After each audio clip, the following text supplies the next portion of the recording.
মিছিলকে স্বাগত জানিয়ে বাংলাদেশ জাতীয়তাবাদী দল ঝিনাইগাতি উপজেলা বিএনপির পক্ষ থেকে তাদেরকে ধন্যবাদ জানাই। সংগ্রামী উপস্থিতি, ইতিমধ্যে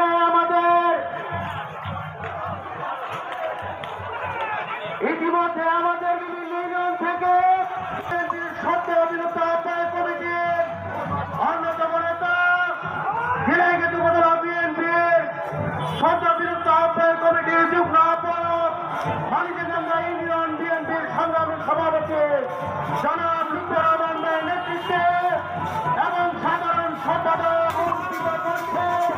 আমরা বাংলাদেশ জাতীয় নেতৃত্বকে সংগ্রামী শুভেচ্ছা অভিনন্দন জানাই।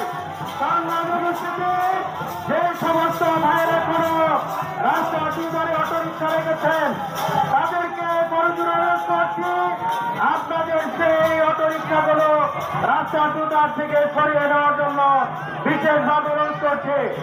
বাংলাদেশ জাতীয়তাবাদী দল ঝিনাইগাতি উপজেলা শাখা এবং তার 7টি ইউনিট, ঝিনাইগাতির অন্তর্গত 7টি ইউনিয়ন এবং ঝিনাইগাতি উপজেলা এবং 7টি ইউনিয়নের বিএনপি এবং অঙ্গ সহযোগী সংগঠনের সমন্বয়ে সারা বাংলাদেশের আজকে যে 5ই আগস্টের বিজয় র্যালি, সেই র্যালি উত্তর আজকের এই সমাবেশের সম্মানিত সভাপতি ঝিনাইগাতি উপজেলা বিএনপির সাবেক আহ্বায়ক, শেরপুর জেলা বিএনপির সম্মানিত সদস্য জনাব শাহজাহান আকন্দ সাহেব, এখানে উপস্থিত রয়েছেন জেলা বিএনপির সম্মানিত যুগ্ম আহ্বায়ক জনাব আবু রায়হান রূপন, জেলা বিএনপির যুগ্ম আহ্বায়ক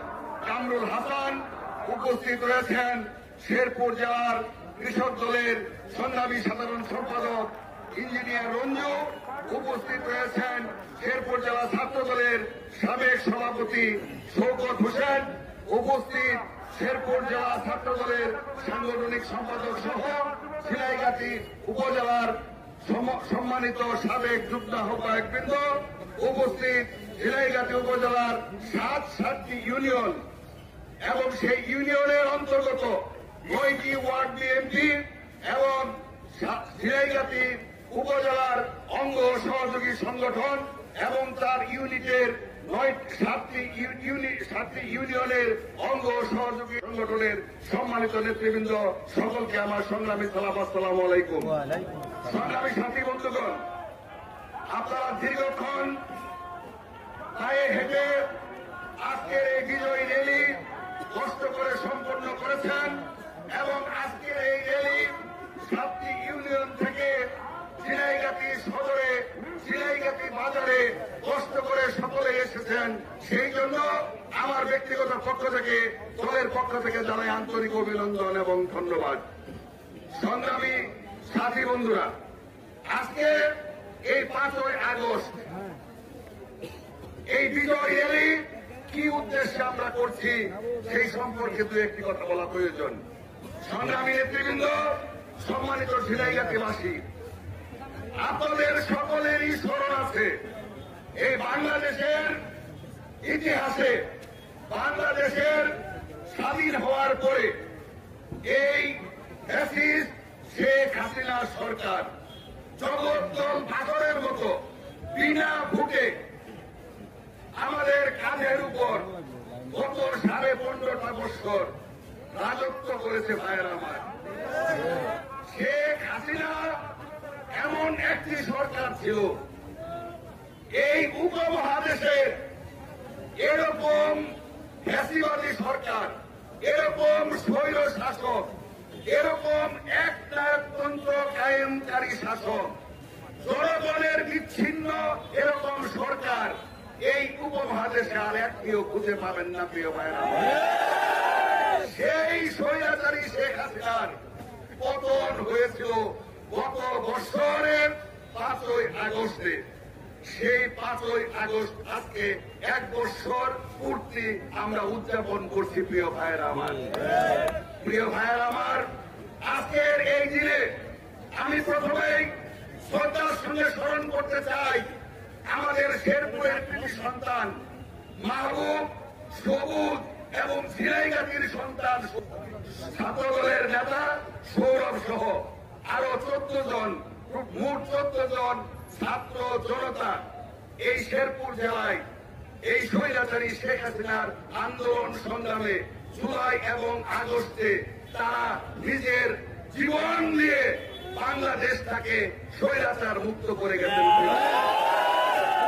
তাই আজকের এই দিনে আমাদের শেরপুরের যে সমস্ত নেতারা, যে সমস্ত ছাত্র জনতা জীবন দিয়েছেন, প্রথমেই তাদের আত্মার মাগফিরাত কামনা করি এবং তাদের জন্য দোয়া চাই, আল্লাহ যেন তাদেরকে শহীদ হিসাবে তাদেরকে কবুল করে নেন। প্রিয় ভাইয়েরা আমার, এই জুলাই আগস্টে প্রায় 30,000 নেতা কর্মী ছাত্র জনতা কেউ হাত হারিয়েছে, কেউ পা হারিয়েছে, কেউ চোখ হারিয়েছে, কেউ বা বন্ধুত্ব বরণ করেছে, আজও তারা চিকিৎসাধীন আছে। প্রিয় ভাইয়েরা, আমরা সেই সমস্ত অসুস্থ ছাত্র জনতা মেহনতি মানুষদের জন্য এই সমাবেশ থেকে আমরা দোয়া করব, আল্লাহ যেন তাদেরকে সুস্থ করে আমাদের মাঝে তাড়াতাড়ি ফেরত দেন। প্রিয় ভাইয়েরা আমার, প্রিয় ভাইয়েরা আমার, সেই 15.5 বছরে আমাদের নেতা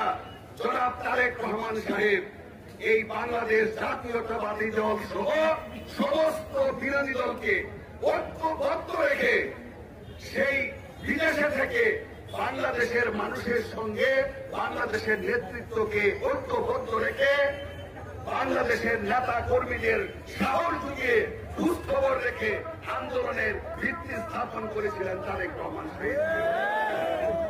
আর সেই 15 বছরের আন্দোলনের ফসল আজকের এই জুলাই আগস্ট। এই সরকারের কাছে আমরা একটা সুষ্ঠু নির্বাচনের দাবি জানাচ্ছি।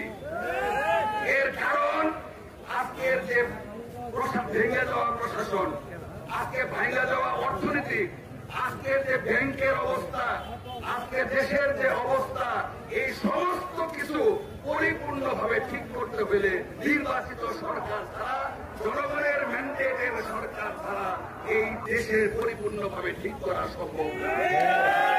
এই জন্য আমাদের নেতা জনাব তারেক রহমান সাহেব বলতেছেন, আমরা শেখ হাসিনার বিচার চাই। আমরা শেখ হাসিনার দূষণ যারা বাংলাদেশের মানুষকে উপর অত্যাচার করেছে, জুলুম করেছে, তাদের আমরা বিচার চাই। আমরা প্রশাসনকে ঢেলে সাজাইতে চাই, কিন্তু সেটার পাশাপাশি আমরা নির্বাচনও চাই। প্রিয় ভাইয়েরা আমার, কারণ নির্বাচনের কোন বিকল্প নাই। নির্বাচন এমনিতেই 1 বছর পার হয়ে গেছে। আমরা লক্ষ্য করতেছি এই অন্তর্বর্তীকালীন সরকার আমাদের নেতা তারেক রহমান সাহেবের সঙ্গে বৈঠক করে আগামী ফেব্রুয়ারিতে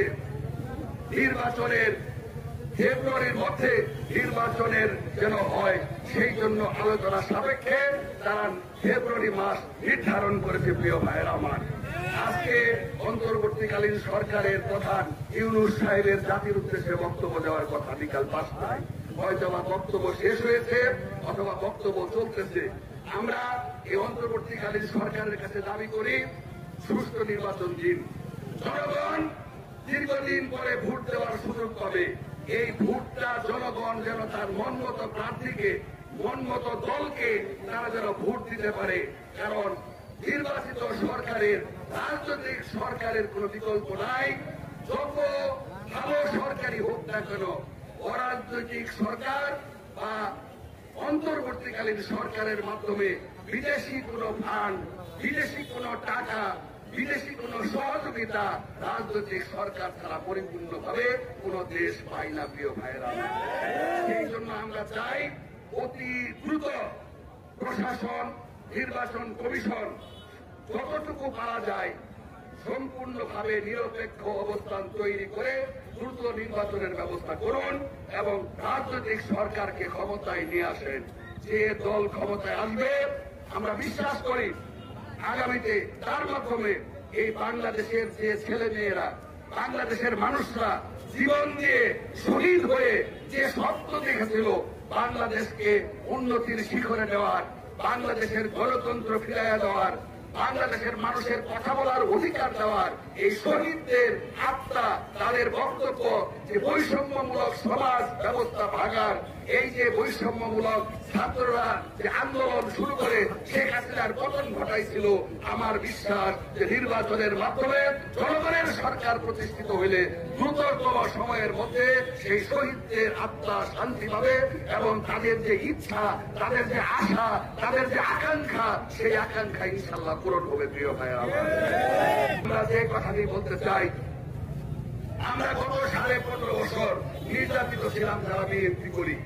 এই ঝিনাইগাতীতে আমাদের বহু নেতা কর্মীর নামে মামলা হয়েছে, আমাদের বহু নেতা কর্মী জেলে গেছে, আমাদের বহু নেতা কর্মী রাতের পর রাত বাড়িতে থাকতে পারে নাই, আমাদের বহু নেতা কর্মী রিমান্ডে গেছে, আমাদের বহু নেতা কর্মী রিমান্ডে মায়ের ফেরানোর জন্য গরু বেচছে, জমি বেচছে, ঘাস বেচছে, বিভিন্ন জিনিস বিক্রি করে থানায় টাকা দিয়া রিমান্ড ফিরাইছে, শরীরের উপরে নির্যাতন ফিরাইছে।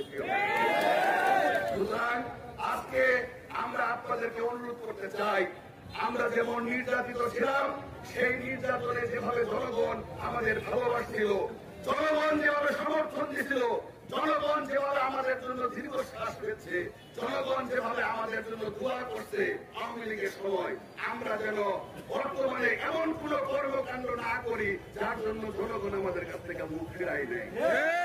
প্রিয় ভাইরা আমার, সেই জন্য আপনাদের সকলের কাছে অনুরোধ থাকবে যে আগামীতে নির্বাচন হয়ে, নির্বাচনে জনগণের কোন বিকল্প নাই, আগামীতে ভোট হবে, একটা রাজনৈতিক দলের নেতা কর্মী কতটুকু ভালো না মন্দ নির্ভর করবে নির্বাচনের উপর, নির্বাচনের ফলাফলের উপর। সুতরাং সকলের প্রতি অনুরোধ থাকবে, 15 বছর যেভাবে মানুষ আমাদের জন্য দোয়া করছে, মানুষ যেভাবে আমাদেরকে ভালোবাসছে, আগামী নির্বাচনেও যেমন মানুষের সেই ভালোবাসাটুকু থাকে, মানুষের সেই দোয়াটুকু থাকে, সেইভাবে আপনারা আপনাদের আচার আচরণ করবেন, আপনারা সেইভাবে মানুষের সঙ্গে ভদ্রভাবে ভালো ব্যবহার করবেন এবং মানুষের পাশে সুখ দুঃখে দাঁড়াবেন। এই অনুরোধ আমি আপনাদের